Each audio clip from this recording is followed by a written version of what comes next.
vais demander aux invités de la séquence talent, qui sont tous là au premier rang, eh bien, de me rejoindre sur scène et de vous installer dans vos fauteuils respectifs.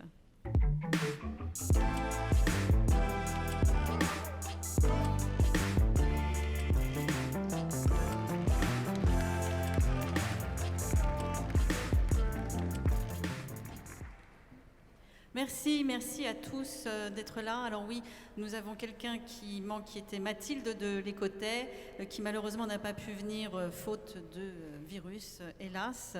Mais on a quand même aujourd'hui des gens extrêmement engagés et militants que je vais vous présenter. La première qui est à ma gauche est Emmanuelle Duez, qui est la fondatrice et directrice de l'agence de conseil en management The Boson Project. On aura tout un tas de choses à aborder avec Emmanuelle sur la jeune génération. Adrien Couret, qui est le DG de la Massif et avec qui j'ai découvert une personnalité également extrêmement engagée auprès de la jeune génération, et on va décrypter ça ensemble, Adrien, dans 3 secondes. Chloé Coudray, qui est notre jeune talent sur cette table ronde et que j'ai vraiment le plaisir d'accueillir. Chloé, avec Simon Cardohen, que vous verrez dans la séquence transition, a créé une association à l'Université Paris 1 Panthéon-Sorbonne, où vous êtes étudiante, qui s'appelle Partageons l'économie. Voilà, donc tout le plaisir qu'on a à vous recevoir pour discuter de vos engagements. Et puis Sophie Vigé, avec qui je partage pas mal d'engagements aussi, qui est la directrice de l'école 42, un engagement sur la parité que nous partageons. Et je voulais quand même faire un petit clin d'œil parce que cette séquence est assez rare. Nous n'avons qu'un seul homme sur cette scène et ça méritait d'être souligné avec le sourire. Et merci Adrien d'être là avec nous. Adrien, on va commencer avec vous justement parce que lorsqu'on a préparé cette séquence ensemble, j'ai beaucoup aimé votre première injonction à mon égard, c'est de me dire attention Valérie, ne généralisons pas, tous les talents ne viennent pas des grandes écoles, ne viennent pas des grandes universités, et puis tout n'est pas si simple en réalité. C'est vrai qu'aujourd'hui la jeune génération, on l'entend beaucoup, ne fait plus vraiment confiance aux anciens, fait plus tellement confiance aux entreprises, c'est ce qu'on entend dans toutes les bouches. Vous m'avez dit quand même un peu le contraire, et c'est ce qui m'a plu dans votre discours. Je vous donne la parole pour justement nous faire part de votre sentiment et vos engagements à la Massif. Merci beaucoup et bonjour à tous. Très heureux de participer à cette table ronde. Alors effectivement, je ne louperai pas le petit point sur la relativisation. Moi, parfois, je suis un peu usé des discours très générationnels qu'on utilise sur la jeunesse. Évidemment, on est tous ancrés dans un moment particulier. Il y a des contextes technologiques, digitaux, le Covid. Mais il faut toujours rappeler que quand on parle d'une génération, on parle d'une jeunesse qui peut venir des villes, qui peut venir des petites villes, qui peut venir des champs. Il y a toujours des clivages sociaux qui existent. Il y a une jeunesse plus favorisée qu'une autre. Et ça, il faut toujours l'avoir en tête quand on fait un discours général sur les motivations et les volontés de faire. En particulier, moi je viens d'un groupe qui est le groupe Massif, dans lequel vous avez 10 000 salariés sur tous les territoires, de toutes les générations. Et donc cette dimension de comment travailler ensemble dans un objectif commun, elle est fondamentale. Surtout que la crise, pour moi, par rapport à ce qu'est l'entreprise, elle nous ramène à quelque chose de fondamental et de fédérateur. C'est qu'une entreprise, c'est d'abord un lieu où collectivement on travaille ensemble et en vue d'un objectif. Je pense que c'est quelque chose, en tant que dirigeant d'entreprise, qu'on traverse beaucoup. Le fait que finalement, une entreprise, notamment pour des jeunes talents, quels qu'ils soient et d'où qu'ils viennent, elle doit répondre à deux grands objectifs. Tout d'abord, c'est déjà un contrat social. On vit une période qui est une période extrêmement heurtée, extrêmement difficile. Il y a un premier stress, évidemment, sur la planète, évidemment sur la situation sanitaire, mais sur une situation personnelle d'abord, qui est liée à l'emploi. Et finalement, l'entreprise, c'est le lieu où on peut retrouver une forme de stabilité dans le temps. On peut retrouver un lieu où on peut s'épanouir, grandir, évidemment, selon aussi la dynamique personnelle que l'on peut avoir. Et on veut aussi retrouver dans cette entreprise des facultés, c'est ce que le télétravail, ce à quoi il nous invite aujourd'hui, qui sont des facultés de souplesse plus grandes. Et puis dans le même temps, la dimension de collectif, elle s'applique à la question du sens et de l'utilité. Pourquoi on travaille ensemble? La question du projet, c'est un élément évidemment en tant que mutuelle d'assurance au sein du groupe Massif auquel on est extrêmement attaché, et c'est effectivement quelque chose Je ne sais pas si c'est spécialement générationnel, mais on le rencontre aujourd'hui. Il y a une attente très forte des jeunes générations pour s'inscrire dans le temps d'une entreprise. C'est comme si on attendait d'une entreprise finalement qu'elle apporte une capacité d'épanouissement, de grandir, de stabilité, de sécurité. C'est en ça que d'ailleurs l'entreprise se distingue de l'entrepreneuriat d'une certaine façon. Mais pour s'y inscrire dans le long terme, il faut une adhésion à un projet. Et aujourd'hui, ce que l'on peut observer, c'est que la cohérence de la parole des entreprises, elle est de plus en plus scrutée par rapport à ça. Les engagements sont décryptés. D'ailleurs, on fait part de plus en plus souvent de ces engagements vis-à-vis du reste de la population. Et donc cette dimension-là de projet et de participation des nouvelles générations au projet, elle est de plus en plus importante et c'est quelque chose qu'on s'efforce évidemment de développer au niveau du groupe Massif. Alors, c'est le faire ensemble, hein, c'est d'avoir des projets collaboratifs qui ont du sens, même si toutes ces valeurs ne sont pas nouvelles, mais elles sont de plus en plus indispensables. Vous, concrètement, comment vous recrutez, comment vous faites pour garder vos talents? Parce qu'on le sait, les talents sont de plus en plus disparates et se laissent porter vers d'autres horizons. Vous avez une philosophie particulière, une tactique, une stratégie peut-être particulière? Alors déjà, on a une situation de base, c'est qu'il y a 10 000 salariés à la Massif, et en 2019, on a recruté 800 personnes. Et dans 800 jeunes talents? Et dans ces 800, 650 personnes de moins de 35 ans. Pas mal. Donc la question des jeunes talents et la question du fait de les conserver, de les aider à grandir, elle est extrêmement importante. On a fondamentalement trois éléments très importants par rapport à ça. Le premier, c'est la diversité. C'est la base du contrat social. Et c'est vrai qu'à la Massif, on recrute énormément de profils très différents. Vous retrouvez la grande école, du master, vous retrouvez également des profils universitaires, des BTS, sur tous les types de métiers. Surtout, ce qui est derrière ça, c'est une capacité complémentaire à pouvoir s'inscrire dans le temps long dans cette entreprise. Moi, j'ai tendance à dire souvent que la Massif, c'est une entreprise de promotion interne. C'est vrai que c'est quelque chose à l'heure du zapping auquel on assimile souvent les jeunes générations, quelque chose qui peut paraître un peu ringard. En réalité, c'est une vraie capacité à s'investir dans un temps long.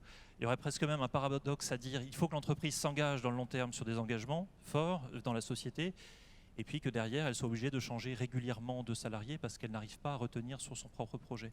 Donc la diversité de recrutement, l'ancrage dans les territoires. À la Massif, on recrute à Paris, à Niort évidemment, comme bonne mutuelle niortaise, mais aussi à Agen, à Vendin-le-Vieil, à Toulouse, à Mulhouse, à Laval.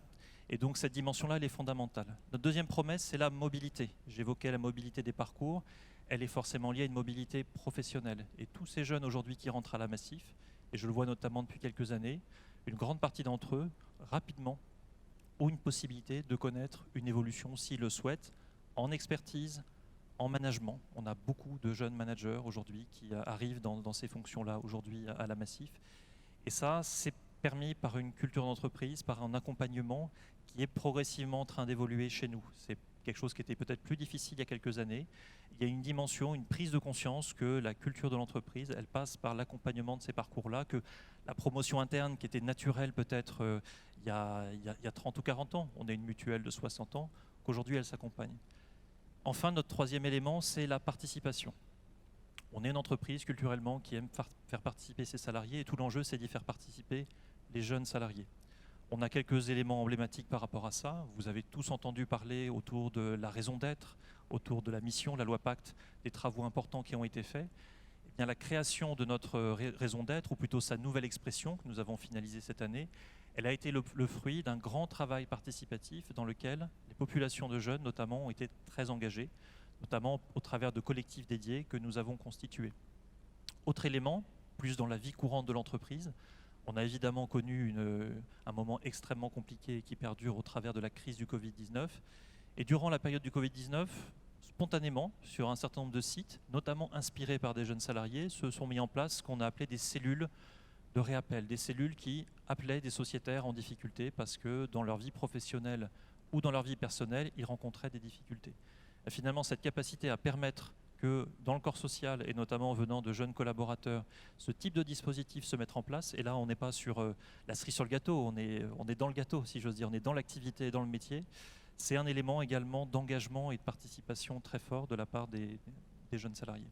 Oui, donc on l'a compris, puis on en reparlera tout à l'heure avec Chloé. Aujourd'hui, une carrière professionnelle, on ne la pense plus comme il y a 30 ans où on grimpe les échelons de la pyramide. Non, on a un projet avec l'entreprise, on le construit ensemble et c'est grâce à ça qu'on s'épanouit et aussi pour l'intérêt général, d'autant plus quand on est une mutuelle, le sens est direct. Aujourd'hui, pour autant, et d'ailleurs on n'est pas là par hasard, beaucoup de jeunes talents entreprennent, créent leur propre entreprise parce que de plus en plus ont envie d'être acteurs du changement pour un monde meilleur. Vous, quel est votre rapport avec ces jeunes qui entreprennent? Est-ce que vous collaborez avec eux? Est-ce que vous encouragez aussi en interne des projets intrapreneuriaux? Comment vous fonctionnez par rapport à cette nouvelle tendance? Alors il y a deux dimensions. Moi je me réjouis de voir qu'il y a de plus en plus de jeunes qui entreprennent. Je suis issu d'une école de commerce. L'année où je suis sorti, je pense qu'il y a eu 1% des diplômés qui ont créé une entreprise. Aujourd'hui, quand je vois les nouvelles générations qui sortent, on est sur des chiffres qui n'ont absolument rien à voir. Ça veut dire qu'au-delà de l'entrepreneuriat, ce mouvement, il correspond à une aspiration profonde, qui est celle de l'autonomie ou qui est celle de vouloir avoir un impact beaucoup plus direct, immédiat sur son environnement. Et en ça, c'est quelque chose de très positif. Alors forcément, ça nous percute des grosses boîtes comme nous. Ça nous percute d'abord dans notre écosystème, et justement sur l'injonction positive qui nous est plutôt faite de travailler en écosystème. Je ne pense pas que les grandes entreprises peuvent du jour au lendemain devenir des startups. En revanche, et c'est ce qu'on fait depuis quelques années, on cherche à s'ouvrir dans des fonctionnements en écosystème avec des entrepreneurs qui très souvent nous permettent de nous challenger et d'aller nous secouer sur des morceaux d'activité où parfois on pouvait avoir le sentiment d'avoir la raison sur un certain nombre de sujets. Donc ça, c'est beaucoup d'évolutions que l'on porte et on est de plus en plus à la création, au financement d'un certain nombre d'écosystèmes d'entrepreneurs, notamment à Niort. On est un des créateurs de French InsurTech sur le territoire niortais. Et ça apporte beaucoup en termes d'interface et d'échange, de culture d'entreprise. C'est-à-dire que c'est le premier volet. En interne, sur la question de l'intrapreneuriat, vous avez totalement raison. Ça rejoint un peu ce que je disais tout à l'heure. Il y a une attente des jeunes générations à avoir, une approche beaucoup plus diversifiée de leur parcours et de leur carrière. Ça peut être de façon très normale dans un management différent qui est attendu, plus à l'écoute, plus horizontal, avec beaucoup plus de feedback, peut-être un feedback beaucoup moins processé, et puis la capacité à saisir des opportunités sur des mobilités transverses. Et effectivement, on voit sur les jeunes générations de plus en plus de mobilités, ce qu'on appelle en Z, où finalement je démarre sur un parcours assez opérationnel, conseiller, téléconseiller, et puis je vais sur un parcours support, un parcours d'action mutualiste, et puis je reviens ensuite peut-être sur du management, sur quelque chose de plus large. Donc l'entreprise là-dessus, la grande entreprise, et c'est ce qu'on s'efforce de faire, je ne vous cache pas que c'est une transformation qui n'est pas facile à conduire, c'est que l'ensemble de la dynamique de l'entreprise se mette au diapason. Et ça, c'est un projet de transformation culturelle. Merci. Alors vous parliez de management, ce qui me fait me tourner vers Emmanuel, si tu veux bien prendre un micro. Alors, oulala, normalement, il n'y a que la personne qui parle, qui touche le micro. C'est pour les prochaines. Voilà, chacun prendra son micro. Emmanuel, alors je suis ravie de t'accueillir. Ça fait longtemps que tu participes à nos séquences éditoriales à la tribune et on s'en réjouit à chaque fois. Toi, tu as beaucoup de choses à dire sur la place du leader aujourd'hui. On parlait de management. Et on sort un petit peu de ces dernières décennies où on parlait d'entreprises libérées, où chacun avait son mot à dire. Alors on l'a toujours à dire, mais il s'avère que si on n'a pas quelqu'un qui garde le cap, qui donne une direction, c'est pas si simple que ça. Et on est en train de revenir aux sources. Et puis la jeune génération est demandeuse. Et je crois d'ailleurs que tu vas nous parler à un moment donné de cette étude que tu viens de faire, tout à fait passionnante, sur justement l'intro. Et on insiste sur le jeu de mots prospection au travail. On en dira quelques mots aussi, mais sur le retour aux sources, j'aimerais bien qu'on t'entende parce que c'est assez étonnant. Alors déjà peut-être sur le sujet de la jeunesse. Comme Adrien le disait, c'est une thématique dont on parle beaucoup, dont on parle mal. Ça a été le début de ma boîte à moi. Il y a 8 ans, The Boson Project a décollé parce qu'on était les premiers jeunes à parler d'une jeune génération avec un regard bienveillant qu'on espérait un peu dégager des stéréotypes. Et c'est une belle ironie aujourd'hui parce que finalement, pendant 8 ans, on a essayé de se débarrasser de cette étiquette en disant non, on parle de management, on parle de transformation d'entreprise, on parle de transformation du rapport au travail, on ne parle pas que de jeunesse.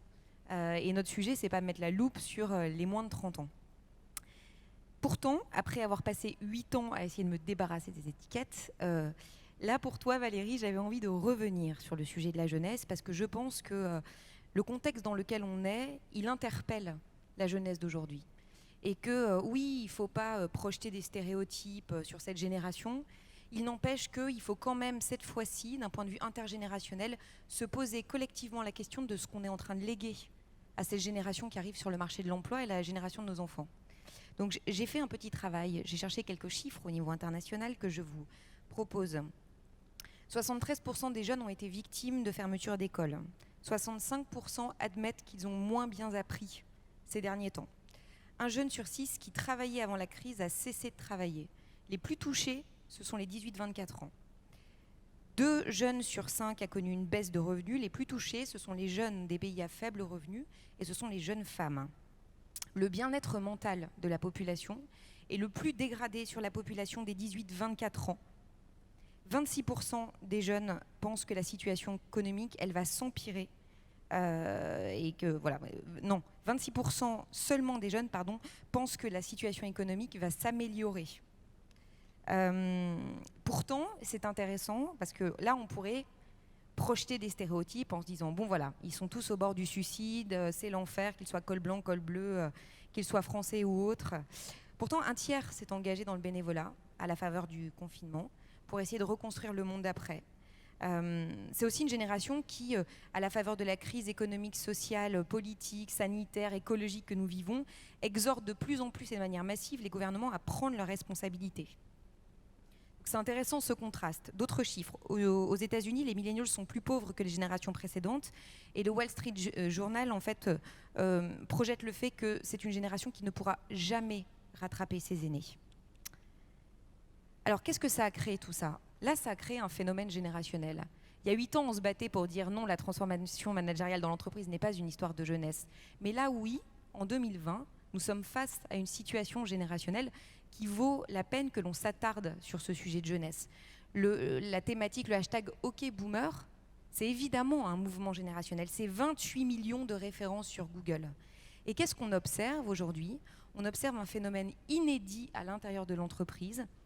Vous avez une jeune génération de travailleurs ou d'étudiants ou d'élèves qui vont refuser dans les mois et dans les années à venir l'héritage de leurs aînés. Et ça, c'est tout à fait inédit. Parce qu'on pouvait être en marge, on pouvait se dire oui, mais je m'inscris dans des schémas un peu différents, l'entreprise à la papa, j'en veux pas. Ça, c'est ce qu'on connaît, quelles que soient les générations, et c'était vrai sous Socrate, ça sera encore vrai dans 100 ans. Là, on est face à un mouvement qui est tout à fait différent, puisque finalement, on est face à des générations qui interrogent, voire qui refusent l'héritage générationnel proposé, pas vraiment proposé d'ailleurs, imposé par leurs aînés. Alors, une fois qu'on s'est dit ça, ça pose évidemment la question de la confiance. Ok, on est face à une génération qui, il faut le dire, il faut appeler un chat, est la grande sacrifiée de la crise que nous sommes en train de vivre. Et des choix qui ont été faits, des choix qui n'ont pas été faits. Ils font confiance à qui, ces jeunes, aujourd'hui, pour essayer d'avoir un peu d'espoir dans le monde de demain, puisque manifestement, ils en ont. Alors, ils ont confiance en l'autre. Ça, c'est intéressant et c'est issu, en effet, du travail qu'on a mené pendant le confinement, mais pas que. Toutes les enquêtes internationales convergent sur ce sujet.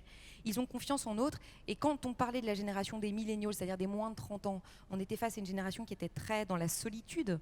30% des jeunes de moins de 30 ans se sentent seuls souvent. La génération des moins de 20 ans, aujourd'hui, celle dont on parle, qui n'est pas encore sur le marché de l'emploi ou qui fait ses premiers pas, c'est une génération de cohorte, c'est une génération de meute, c'est une génération qui a confiance dans l'autre, c'est une génération qui, pour laquelle le premier levier d'attraction, de rétention, d'engagement, de mise en mouvement, c'est l'esprit d'équipe. Et ça a été l'objet d'une grande étude qui a été faite par la Harvard Business Review. Donc ils ont confiance en l'autre. Et c'est formidable pour l'entreprise, parce que comme le disait très justement Adrien, ça va rappeler aux chefs d'entreprise et aux managers que l'entreprise est avant tout un lieu de justice sociale, où il s'agit de faire société, donc de réinjecter l'idéal de fraternité, qui fait sens plus que toute autre incantation ou raison d'être qu'on proclamerait. Et puis ils ont confiance en l'entreprise, je terminerai sur ce point, 46% de ces jeunes-là, qui au niveau européen attendent des entreprises qu'elles les préparent au monde de demain. Eux, elles doutent de la possibilité des entreprises à avoir de l'impact sur les sociétés. Mais ils ne doutent pas de leur propre capacité à eux et attendent de vous, entreprises, managers, de les préparer, de les armer pour pouvoir agir dans ce monde de demain. Donc finalement, qu'est-ce que ça dessine ? Ça dessine une injonction plus qu'à l'engagement pour les entreprises, à l'alignement. Ça dessine un enjeu de fraternité qu'il faut réinoculer à l'intérieur de nos entreprises et qu'on a peut-être oublié, et qu'on l'a oublié aussi quand on a parlé du télétravail. On a oublié que l'entreprise est un lieu de justice sociale. C'est un lieu où on crée du lien avec les autres. Et puis, évidemment, ça met de manière plus triviale sur le devant de la scène un enjeu d'excellence managériale pour pouvoir comprendre, en se débarrassant des préjugés et stéréotypes, une génération qui manifestement n'est pas comme les autres. Merci beaucoup Emmanuel. Je voudrais juste revenir un instant sur la discussion que nous avions eue sur la transformation du lieu de travail. Parce qu'aujourd'hui, on parle à tout vent du télétravail, parce que de toute façon, on n'a pas eu le choix à un moment donné. On s'aperçoit de ses bienfaits, ça c'est tant mieux. Et puis du coup, les lieux de travail se transforment. Et il y a aussi ce souhait de faire revenir les jeunes dans l'entreprise. Puisqu'on a perdu cette confiance, comment on les fait revenir ? En même temps, ils ont confiance en eux, dans cette génération intragénérationnelle, on en parlera avec vous Chloé. Et ce que j'aime beaucoup, c'est sa façon de décrire l'entreprise de demain qui redevient un peu comme une place de village. C'est-à-dire qu'on se retrouve tous ensemble. Alors on a un maire du village qui pourrait être le dirigeant de l'entreprise, qui donne un cap. Et pour toi, on va vers cette transformation-là. Absolument. En fait, pendant le confinement et encore maintenant, il y a énormément d'articles sur le bureau est mort et on va tous rester en télétravail. Alors là, également, je rejoins les propos d'Adrien. C'est une vision qui est très parisienne et cadre de la situation, puisque la majorité des Français ne peuvent pas télétravailler. Donc, il ne faut pas l'oublier. Et puis, plus que cela, je pense que le bureau a de très beaux jours devant lui, qu'il soit le siège social, qu'il soit le bureau, qu'il soit l'usine, qu'il soit le magasin, pour tout un tas de raisons. D'abord, je l'ai dit, parce que ça reste le premier lieu où des gens adultes font société ensemble. Et c'est un lieu de justice sociale où on permet à chacun d'avoir les meilleures conditions pour travailler. Et là, pour le coup, ça n'est pas une histoire de génération, ça n'est pas une histoire de niveau socio-professionnel, mais on n'a pas tous les moyens de bien bosser chez soi. Soit on ne peut pas parce qu'on n'a pas de salle dédiée, soit on a un copain ou une copine qui n'est pas très sympa, soit on a un chien qui fait du bruit, enfin peu importe. Mais en tout cas, l'entreprise, c'est ce sanctuaire finalement où, on permet à chacun de travailler correctement, 2, on va lui donner envie de vivre des expériences d'entreprise qu'il ne peut pas vivre quand il est chez lui, qu'il ne pourra pas vivre dans un tiers-lieu. Moi, je crois beaucoup en fait au lieu totem, au lieu sanctuaire qui ressource, parce qu'il fait vivre une expérience de marque qui est authentique, parce qu'on va s'immerger dans un collectif d'hommes et de femmes qui ont choisi de servir la même entreprise. Un lieu qui va devenir probablement dans les années à venir un objet de désir, il le devra, parce qu'on ne pourra plus imposer à des collaborateurs de travailler 5 jours par semaine à une demi-heure, 1 heure ou 2 heures de chez eux. Il faudra que le déplacement se justifie. Il n'y aura pas de retour en arrière sur les transformations managériales extraordinaires que nous avons vécues à l'occasion du confinement, qui ont fait accélérer des sujets managériaux sur lesquels on dissertait en entreprise depuis 50 ans. Là, on y est. Et comme on ne pourra pas revenir sur ça, il faudra que ces bureaux-là justifient le fait que l'on se déplace pour eux. Et ça, c'est très intéressant, et j'ai trouvé le propos introductif de Madame la DG de Villemotte parfaitement en phase avec notre thématique, parce que ça nécessitera des acteurs de l'immobilier, des architectes, des designers et des gens qui pensent l'espace à l'intérieur de l'entreprise, de voir l'objet spatial comme un véritable défi en termes d'attraction, de rétention, d'engagement, de développement des talents. Et c'est pas du tout comme ça qu'on les a pensés jusqu'à présent. On les a pensés pour des raisons au mieux jolies, cool. On mettait des baby-foot, des balançoires pour les plus chanceux d'entre nous. Au pire, économique. Et là, on va devoir se dire, ok, c'est un levier stratégique qui doit remonter à la main des directeurs généraux de l'entreprise, parce qu'il est un des premiers leviers pour embarquer, pour prendre soin, pour développer, pour retenir. Ça nécessite dans ceux qui pensent l'espace une deuxième partie du cerveau qui est penser techniquement l'espace et penser les hommes dans leurs usages contemporains et à venir. Donc je ne crois pas que le bureau est mort, bien au contraire. Je pense qu'il a un âge d'or devant lui. Il se transforme, il redevient un lieu de vie, une vraie communauté humaine. Ce qui me amène tout droit à toi, Sophie. Sophie Vigée, directrice de l'école 42, une école vraiment atypique qui fonctionne sur le collaboratif, où chacun apprend l'un de l'autre, où il n'y a pas de prof. Tu vas nous en dire quelques mots pour qu'on comprenne comment fonctionne cet esprit collaboratif de l'école et qui est peut-être justement le fer de lance de ce que pourra être l'entreprise d'ici quelques temps. Je ne sais pas. En tout cas, je suis aussi ravie d'être ici parmi vous. Merci beaucoup de m'avoir invitée. Et pour vous parler de 42 très rapidement, donc 42 a été créé en 2013. Une des principales caractéristiques, c'est l'accessibilité. C'est-à-dire que la formation est entièrement gratuite. Il n'y a aussi aucun prérequis de diplôme. Et depuis presque 2 ans, on avait fait sauter la limite d'âge. Quand je suis arrivée, la limite d'âge était à 30 ans. Ce qui n'était pas tout à fait adapté justement à ce dont on parlait tout à l'heure, qui est qu'on n'est plus dans le même modèle qu'avant où on faisait des études et puis on va pouvoir continuer dans un secteur et puis faire carrière. Maintenant, on a besoin souvent d'aller se retrain, d'être reformé dans un autre domaine ou d'apprendre des nouvelles compétences. Donc la première chose, c'est une ouverture extrêmement large. Qui a fait d'ailleurs que, comme on est ouvert à toutes et à tous, sans condition d'âge, sans condition de diplôme, sans condition financière, et qu'on est une des meilleures écoles au monde, si j'en crois les derniers classements Coding Game, et ben on a énormément de applicants, de candidats, pardon. On a beaucoup de candidats chaque année, on en a 30 000 rien qu'à Paris. Et il fallait trouver un système qui permettait de sélectionner tous ces candidates et candidats sans se baser sur des critères sociaux habituels. Donc on a créé ce qu'on appelle la piscine. Alors vous avez peut-être déjà entendu parler de cette fameuse piscine. C'est vraiment parce que parfois ça fait peur, alors que pourtant c'est un moment extraordinaire. Et souvent on demande à nos étudiants qui ont réussi ou qui n'ont pas réussi, qu'est-ce que vous avez préféré? Donc ceux qui n'ont pas réussi, évidemment, ils n'ont connu que ça, mais ils disent tous la piscine. C'était un moment génial, extraordinaire. Donc la piscine, c'est 4 semaines pendant lesquelles c'est de l'immersion. Enfin, le principe de piscine vient un peu de la comparaison avec quand vous voulez apprendre à nager, vous vous mettez dans l'eau pour apprendre à nager, c'est le meilleur moyen. Donc on va être sur le faire, c'est-à-dire c'est que de l'apprentissage en faisant, de l'apprentissage par projet. Mais ce n'est pas seulement de l'apprentissage par projet, c'est de l'apprentissage surtout par pair, de pair à pair. Et c'est là où apparaissent vraiment les notions de collaboration.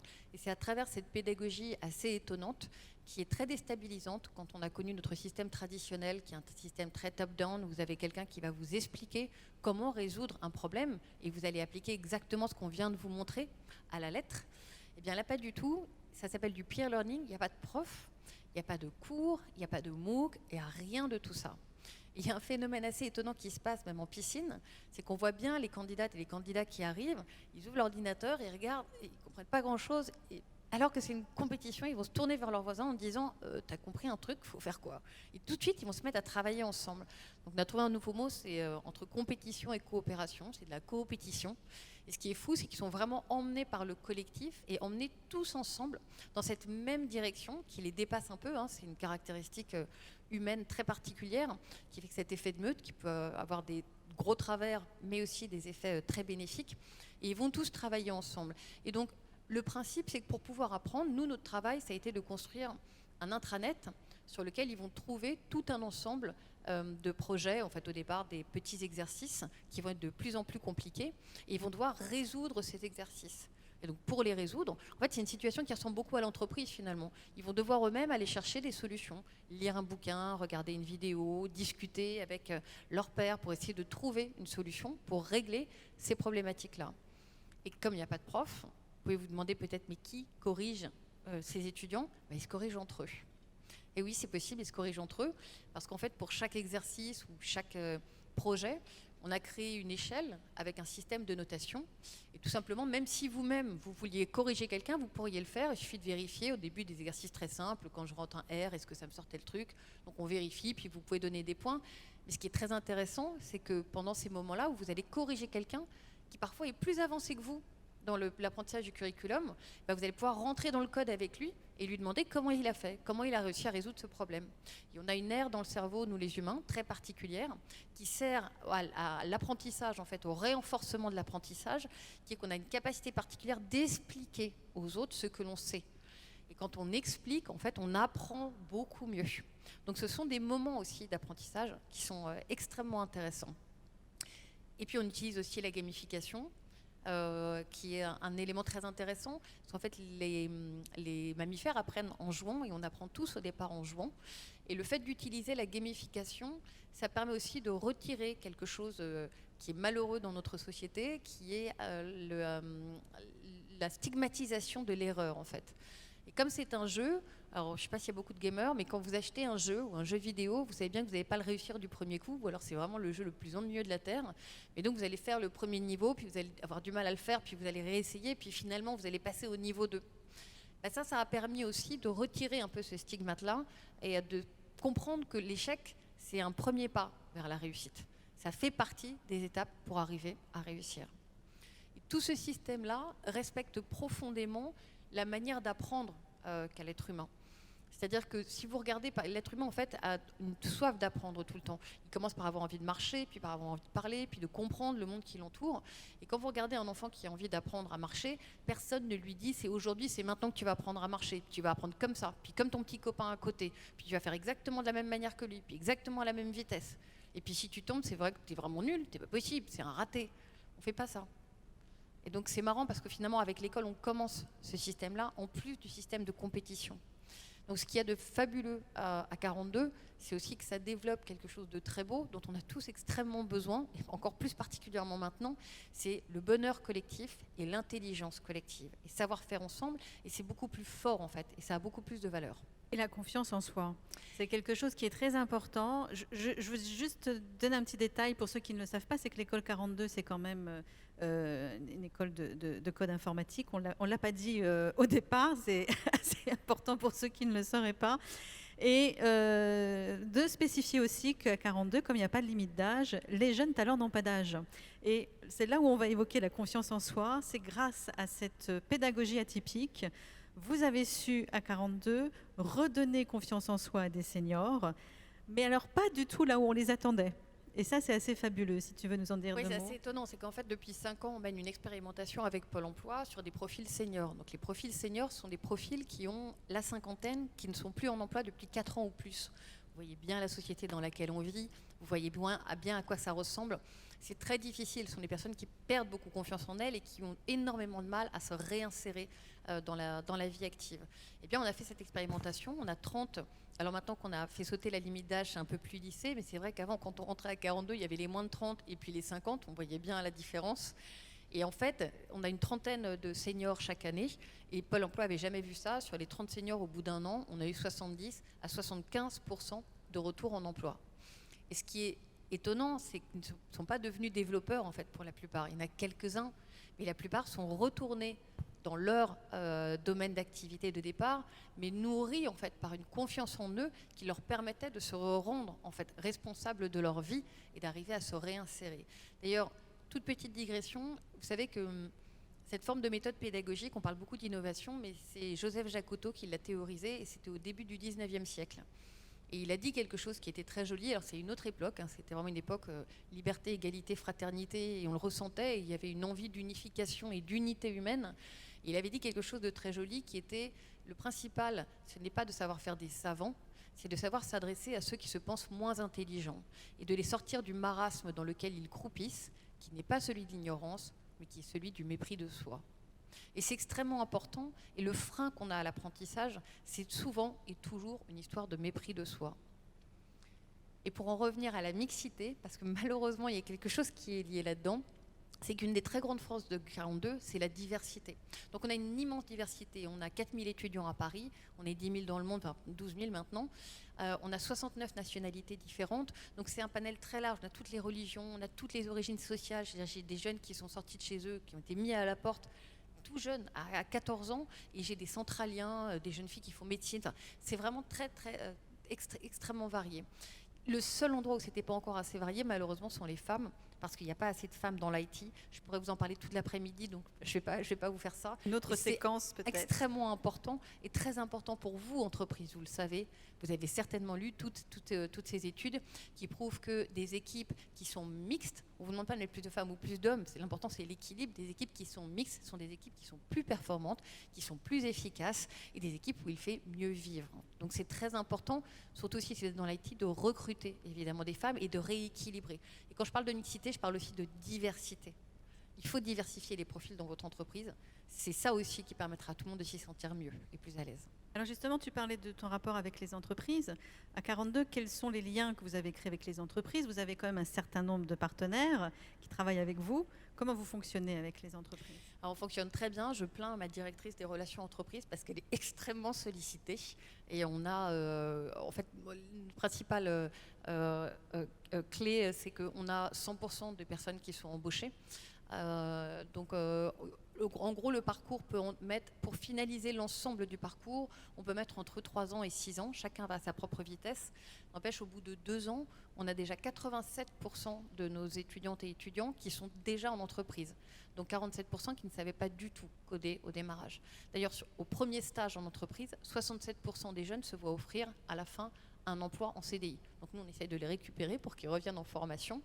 Et en gros, sur l'année 2019, on a 560 entreprises qui ont accueilli des étudiants 42.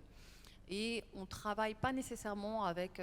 on travaille aussi avec des grands groupes. On a les principaux employeurs ont été Thales, la Société Générale, IBM et aussi beaucoup de start-up. Il y a quelque chose qui fonctionne très bien avec les entreprises parce que les jeunes, si on regarde ce qu'ils cherchent, ce n'est pas nécessairement les salaires. Puis de toute façon, vous vous en doutez bien, d'abord, c'est les challenges techniques pour certains. Mais c'est aussi bien évidemment avoir du sens et avoir de l'impact. Ce qui fait qu'on en a beaucoup qui soit créent leur start-up, on a 12% de création de start-up, soit qui rejoignent un ensemble de start-up et qui ont envie en fait de faire changer les choses. Surtout qu'ils ont eu la chance d'avoir une formation entièrement gratuite. Donc ce sont vraiment beaucoup de jeunes qui sont dans le give back et qui ont envie de faire changer les choses et de s'engager dans des petites ou moyennes entreprises pour pouvoir faire bouger la donne. Merci beaucoup, Sophie. Avec plaisir. Ce qui me fait faire le lien directement avec vous, Chloé. Chloé, oui, vous pouvez applaudir parce que des engagements comme ça sont assez rares et ça fait justement bouger les lignes. Et Chloé, vous allez justement dans ce sens-là. Vous avez 23 ans, je crois. Vous êtes étudiante en économie à l'Université Paris 1. Vous avez créé cette association unique en université, une association d'économie, Partageons l'économie. Mais si vous êtes là ce soir aussi, bien évidemment, Partageons l'économie, on ne pouvait que vous inviter. Mais c'est parce que vous êtes un peu à contre-courant de tout ce qu'on entend.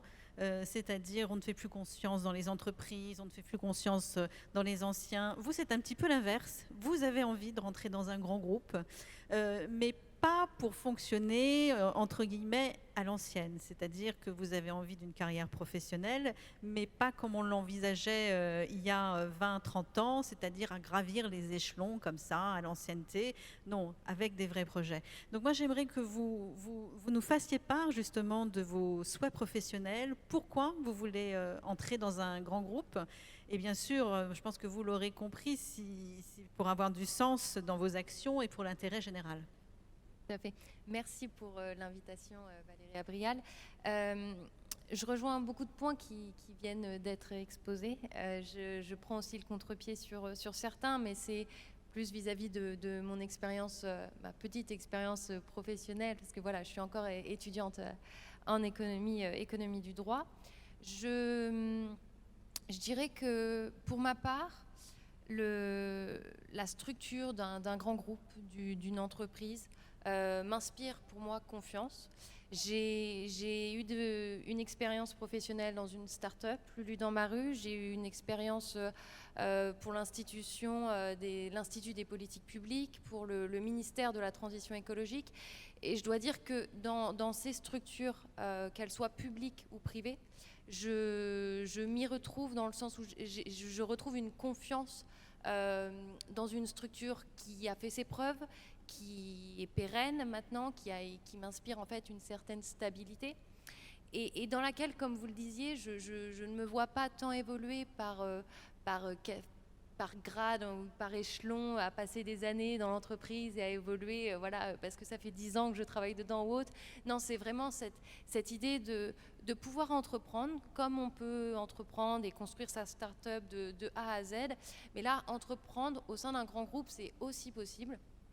On nous laisse la main mise sur beaucoup de choses. On nous laisse notre créativité pouvoir s'exprimer.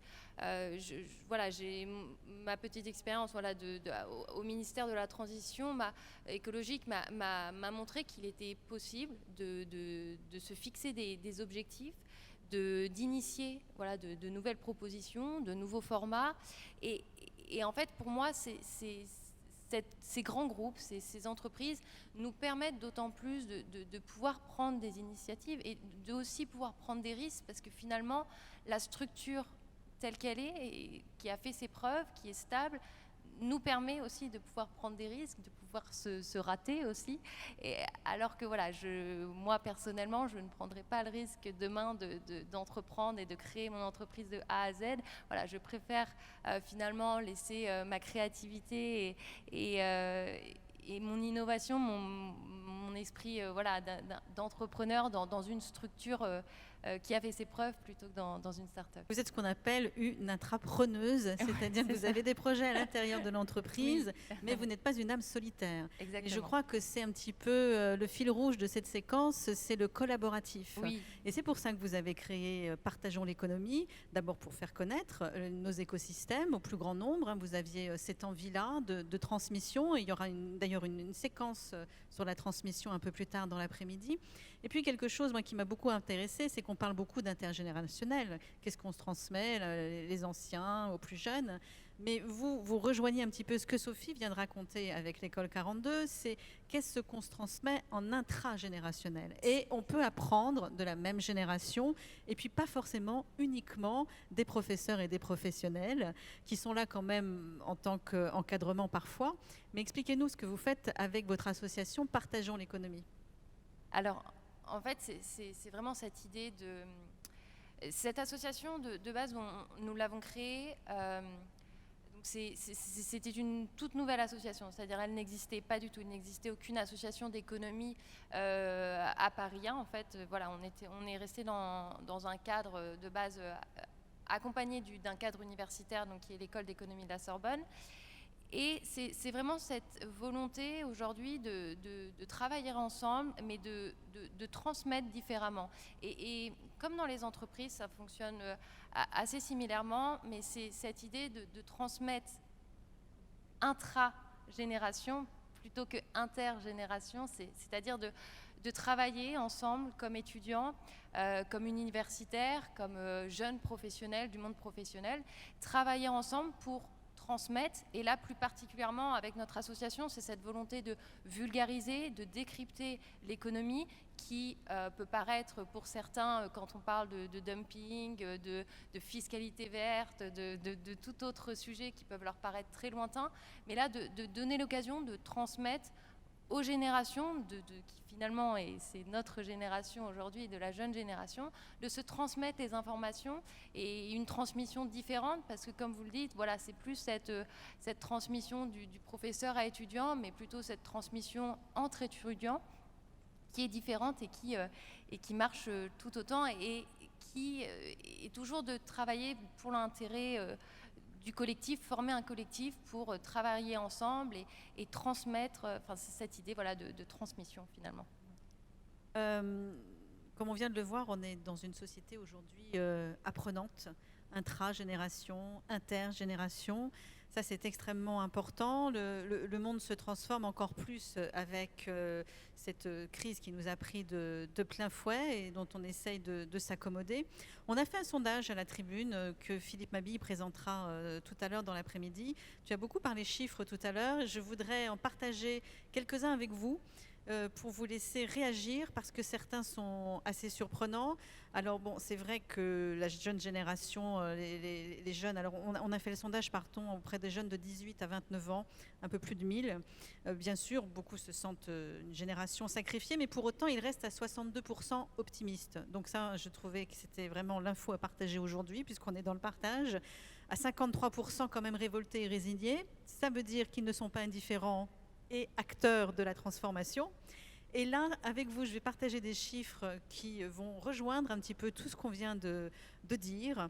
Eh bien, quels sont les objectifs principaux de ces 1000 jeunes qui ont été interrogés? Eh bien, 62%, c'est d'avoir une famille heureuse. Alors là, franchement, moi, je trouve ça des plus réjouissants. Et pour avoir une famille heureuse, eh bien 41% demandent à avoir du temps libre pour profiter de la vie, ce qui est d'autant plus réjouissant. Ça veut dire qu'en troisième position, à 30%, eh bien, le but dans la vie, c'est d'avoir de l'argent. Et à 24% d'avoir une belle carrière professionnelle. Alors, ça revient à la question principale. Comment on fait aujourd'hui pour attirer les jeunes talents en entreprise? En tous les cas, ça veut dire beaucoup de choses, qu'une carrière professionnelle, ça n'a plus du tout la même dimension aujourd'hui qu'on l'avait encore il y a quelques années. Qui veut rebondir sur ce chiffre? Emmanuel. Ouais, je les trouve bizarres, les résultats. Moi, j'ai l'impression qu'il y a un sujet de sémantique, c'est-à-dire que c'est une hypothèse, hein, mais nous pourrions analyser les résultats de cette étude avec un regard de baby-boomer, en essayant de siloter et de compartimenter les différents moments de vie, et en s'adressant à des populations qui, en réalité, ne fonctionnent pas du tout de cette manière. C'est-à-dire qu'ils considèrent que le moment de la vie et le moment du travail, c'est un seul et même moment. D'ailleurs, c'est très perturbant pour des chefs d'entreprise et des managers parce qu'ils ont en face d'eux des talents qui leur demandent de vivre au travail. Et ils s'adressent à des générations qui étaient habituées à vivre après le travail. Et je pense que c'est peut-être un angle qui permet de décrypter différemment ces résultats. C'est-à-dire que bien sûr que dans la vie, on veut être heureux, qu'on veut, dans le contexte de transition qui rend juste la civilisation humaine fragile, pouvoir rêver d'avoir une famille dans les années, dans les décennies à venir. Évidemment que c'est une problématique générationnelle majeure, mais je pense que dans l'entreprise, en fait, ce qu'ils attendent surtout, c'est de pouvoir vivre. C'est un peu McDo, c'est venez comme vous êtes, avec toutes vos interrogations, avec toutes vos fragilités aussi, puisque la crise sanitaire, elle a montré que les êtres humains étaient à la fois vulnérables et interdépendants. Ils en sont le produit, ils en sont parfaitement conscients. Donc je veux arriver dans l'entreprise, me dire que c'est d'abord et avant tout un lieu apprenant, un lieu d'épanouissement, un lieu où l'autre est important, un lieu où on fait attention, le care, on fait attention des hommes et des femmes en commençant par moi. Et je veux pouvoir vivre au travail. Et du coup, je pense qu'il faut une lecture transversale des résultats parce qu'ils sont transversaux dans leur tête. Bien sûr, pour autant, on a quand même évoqué que les souhaits de la jeune génération n'étaient pas forcément de faire une carrière où on gagne beaucoup d'argent, mais de travailler pour l'intérêt général et d'avoir une action pour un monde meilleur. On me demande d'accélérer, alors je ne sais pas ce qui s'est passé avec le timer, vous voyez, hop, on est déjà passé sur l'autre écran. C'est la transformation qui s'accélère. Juste un mot quand même, Adrien, parce que je crois que vous aviez quelque chose à dire sur ce dernier chiffre qui est quand même assez surprenant. Oui, je partage assez l'avis d'Emmanuel sur la lecture transverse. En fait, je me dis que pour comprendre ce ressenti des jeunes générations au travail, il faut sans doute comprendre les évolutions de la vie étudiante, qui a fondamentalement changé sur ces 10-15 dernières années, où le mélange entre les études, l'engagement associatif, la vie personnelle, tout ça matiné évidemment de changements sociétaux profonds, totalement été. Par contre, il y a un chiffre qui m'a frappé, c'est la révolte et la colère. Et je ne peux pas m'empêcher de faire le lien avec un sujet qui a fait un peu la chronique ces derniers jours. C'est ce chiffre très frappant qu'aujourd'hui, il faut 6 générations pour que l'ascenseur social fonctionne en France. Et l'entreprise, y compris par rapport à ces jeunes générations, puis je pense que c'est un fil rouge qu'on a tous évoqué finalement dans nos entretiens, elle a un rôle fondamental et effectivement, on a un rôle dans l'épanouissement apporté, mais on a aussi une promesse sociale apportée pour les générations futures. Je vous remercie tous. Je suis vraiment navrée, on est obligé d'accélérer parce que je sais qu'on a un duplex et je pense que la problématique vient un peu de là. En tous les cas, je vous remercie 1000 fois parce que c'était riche d'enseignements. J'espère que ça vous a plu aussi parce que le monde s'accélère tellement vite, les transformations s'accélèrent tellement vite que si on ne comprend pas ce qui se passe maintenant, on va avoir certaines difficultés à recevoir ce qui arrive après. Voilà, merci à vous 4.